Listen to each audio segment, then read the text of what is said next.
यहीं से मैं रिपीट करता हूँ the 6 characteristic of teaching and learning, ताकि आपको मजीद इसके बारे में पता लगे। नंबर 1 में ये था, आप अकाउंटर करेंगे डिफरेंट चैलेंजेस, डिफरेंट आइडिया और डिफरेंट लोग टीचिंग और लर्निंग में। आपने उस चैलेंजेस को इनकाउंटर करते हुए पॉजिटिवली उसको हैंडल करना है। रिक्वायर एक्टिव एंगेजमेंट विद दो चैलेंजेस। आपने इन चैलेंजेस के साथ, कौन से चैलेंजेस जो डिफरेंट पीपल्स नए आइडियाज के आपको आए हैं, उसके साथ अपनी और अपने स्टूडेंट्स की एक्टिव एंगेजमेंट रखते हुए अपनी लर्निंग आउटकम्स को क्या करना है, फुलफिल करना है। Occurs best in a sportive environment, और आपने इस तरह से उसको कंप्लीट और फुलफिल करना है कि आपका जो क्लासरूम का इन्वायरमेंट है वो पॉजिटिव हो और स्पोर्टिव हो, और उस इन्वायरमेंट से, उस स्टूडेंट टीचर रिलेशनशिप से आपने अपने जो लर्निंग गोल्स हैं, आउटकम्स हैं, उसे फुलफिल करने हैं।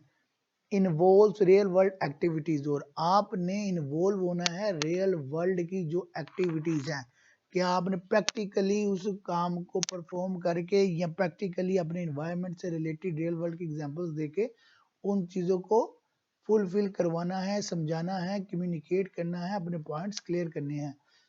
Is a rational social active, rational मतलब कि ऐसी जो नॉर्मल और हकीकत में फिजिकली होने वाली नॉर्मल एक्टिविटीज होती हैं, वो सोशल एक्टिविटी है जिसमें आपकी क्लासरूम में स्टूडेंट टीचर का लोगों के साथ इंटरेक्शन होगा, आपस में एक दूसरे के साथ, स्टूडेंट्स के साथ टीचर का, और स्टूडेंट्स का टीचर के साथ, टीचर का स्टूडेंट के साथ, और उस टॉपिक और उस लर्निंग एनवायरनमेंट में जो सब्जेक्ट, जो गोल्स होंगे उसे हमने फुलफिल करना है।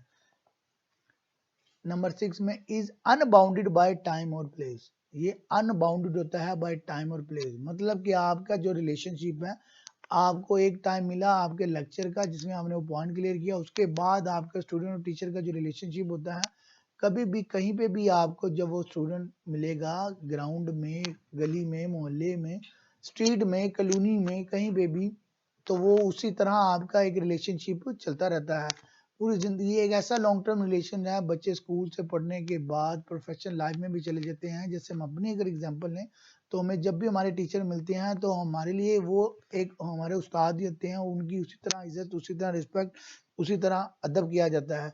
और वहाँ पे प्लेस नहीं देखी जाती कि वो प्रोफेशनल प्लेस में मिले हैं, घर पे मिले हैं, स्कूल पे मिले हैं, या ग्राउंड में मिले हैं, कैंटीन में मिले हैं, कैफेटेरिया में मिले हैं, प्रिंसिपल ऑफिस में मिले हैं, डिफरेंट जगह पे और डिफरेंट टाइम के लिहाज से। तो ये बहुत पॉजिटिव और बहुत अच्छा रिलेशनशिप है।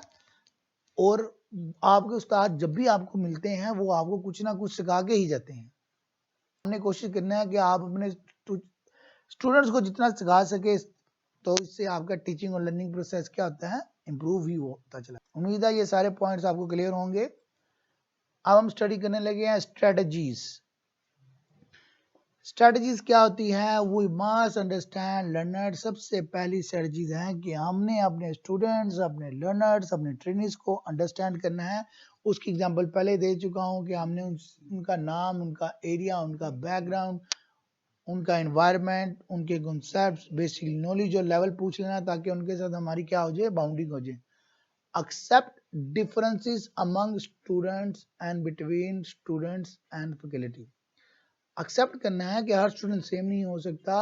जैसे जेंडर डिफरेंस के साथ साथ ईक्यू और आईक्यू का डिफरेंस भी होता है, उनका एरिया, उनका कल्चर डिफरेंट। इसी तरह आपने स्टूडेंट के दरमियान और फैकल्टी के दरमियान क्या करना है, डिफरेंस फील करते हुए ही उन्हें गाइड करनी है।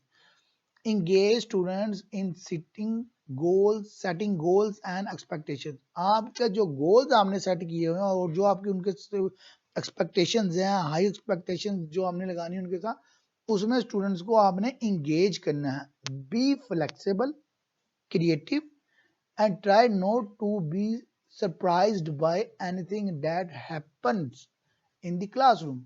आपने फ्लेक्सिबल यानी कि आपकी टीचिंग की जो स्ट्रेटजी होती है उसमें फ्लेक्सिबिलिटी होनी चाहिए, और क्रिएटिव होने चाहिए आप, और try not to be surprise. आपने सरप्राइज नहीं होना एकदम कुछ, आपने रेडी रहना हर वक्त, क्योंकि क्लासरूम है, उसमें कुछ भी हो सकता है। कभी कोई बच्चा आपको तंग कर सकता है, मिसबिहेव कर सकता है।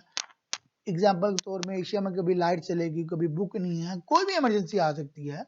तो आपने हर चीज के लिए तैयार रहना है और उस चीज को फौरन से रिजोल्व करना है। क्लासरूम के ऊपर आपका फुल कंट्रोल होना चाहिए ड्यूरिंग टीचिंग। फिर ही आप इफेक्टिवली टीचिंग कर पाएंगे। उम्मीद है आपको ये पॉइंट क्लियर होंगे। अब हम नेक्स्ट स्लाइड की तरफ मूव। प्रॉब्लम सॉल्विंग या problem based learning. Problem based learning क्या होती है? आपकी स्टडी, आपने एक प्रॉब्लम देनी है और बच्चों को कहना है इसे सोल्व करें।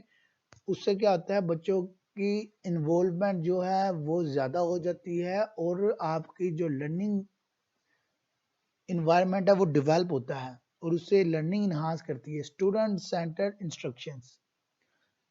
स्टूडेंट सेंटर्ड इंस्ट्रक्शंस, आप अपने SLOs देखते हैं कि आपने जो भी ऑब्जेक्टिव्स बनाए हैं वो तमाम स्टूडेंट्स, तमाम लर्नर्स, तमाम ट्रेनर्स को उसके मुताबिक आपने गाइड करना है, समझाना है और कंप्लीट करनी है अपनी लर्निंग और अपने ऑब्जेक्टिव्स और अपने आउटकम, जिनमें फोकस आपका मेन कौन होता है? लर्नर और स्टूडेंट्स होते हैं। Adult learning and adult education, इसके पार्ट है कि आपने आपके जो एडल्ट हैं उसको किस तरह से आपने ट्रेन करना है और उनको किस तरह से एजुकेट करना है। Competency based outcomes based instructions.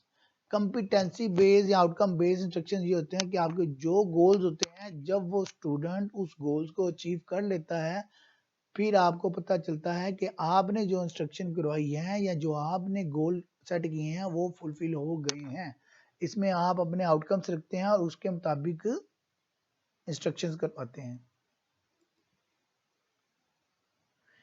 Next slide, the challenges ahead. कौन से चैलेंजेस हैं जो आपको अहेड आते हैं? 6 चैलेंजेस हैं, इसको रीड करें फिर मैं इसको एक्सप्लेन करता हूं। The challenges ahead align what we do with what we know. हमने चीजों को अलाइन करना है कि हमने क्या करना है जो हम जानते हैं और क्या करने जा रहे हैं। In looking to improve forget about silver bullets. हमने क्या करना है? इम्प्रूव करना है, ये भूलने से बजाय कि हमने चीज़ों को बुलेट कर लेना है। थिंक सिस्टमेटिकली, और आपने चीज़ों को सिस्टमाइज करना है, जैसे हमने क्लासरूम जो टाइम को मैनेज करने के बारे में डिस्कस की थी एग्जाम्पल। थिंक कोलैबोरेटिवली, और आपने सबको साथ लेके ही चलना है, इंटेलिजेंट स्टूडेंट को, नॉर्मल स्टूडेंट्स को और बिलो एवरेज स्टूडेंट को। Use the 6 characteristics of learning and development as touchstones in programme planning, development and evaluation. ये पहले भी हमने लर्निंग की 6 कैरेक्टरिस्टिक जो स्टडी की, तो उसको देखते हुए आपने प्लानिंग करनी है, अपने प्रोग्राम की डेवलपमेंट करनी है और एवेल्युएशन करनी है। Focus on first year students.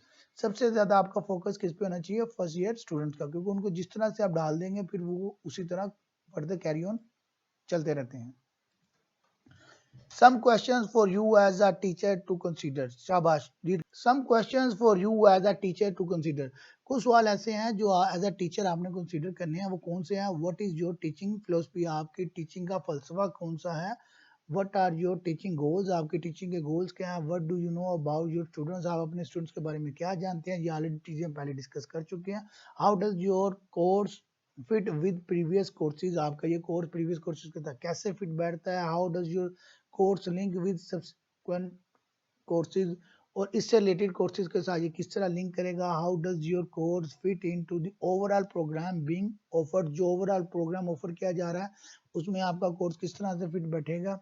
What do you want your student to learn, आप क्या चाहते हैं आपके स्टूडेंट क्या लर्न करें? How can you give them the best chance of learning this, आप उन्हें कैसे बेस्ट चांस दे सकते हैं इस चीज को सीखने के लिए? How can you find out if they have learned it, आप कैसे फाइंड आउट करेंगे उन्होंने ये चीज सीख ली है या नहीं? हाउ कैन यू जज the effectiveness of your teaching, आप अपने कैसे जज करेंगे इफेक्टिवनेस ऑफ योर टीचिंग की?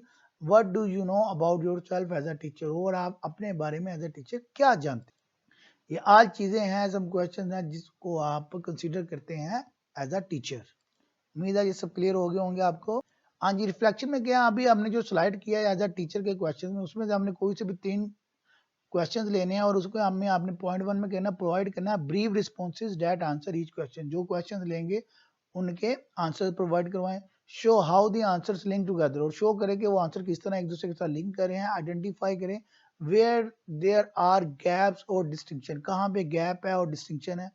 Write down what you might do about this, ऐसी चीजें लिखे जो आप उसके बारे में कर सकते हैं। Write down a question that remains in your mind, ऐसे क्वेश्चन लिखे जो भी आपके माइंड में बाकी हैं। Share your responses in a small group and identify any point of interest concern that you are happy to share with the whole group, वही चीजें स्मॉल ग्रुप में शेयर करें और देखें आप सेटिस्फाई हैं, फिर उसको लार्ज ग्रुप में शेयर कर दें। Simple. So it would seem that one of the big questions might be